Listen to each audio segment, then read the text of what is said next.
Ibu untuk kepolisian, khususnya satuan lalu lintas untuk ke sekolah untuk kedepannya. Yang pertama, tentu saja kita mengharapkan arahan dari pihak Lantas ini. Kenapa saya katakan begitu? Karena siswa kita ini usianya umumnya kan di bawah 17 tahun, baru mulai SIM. Jadi sebenarnya belum boleh membawa kendaraan. Tapi ada beberapa hal menyebabkan mereka membawa kendaraan ke sekolah.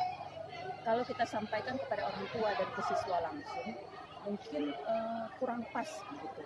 Karena mungkin landasannya, dasar hukumnya itu kami tidak tahu persis. Begitu.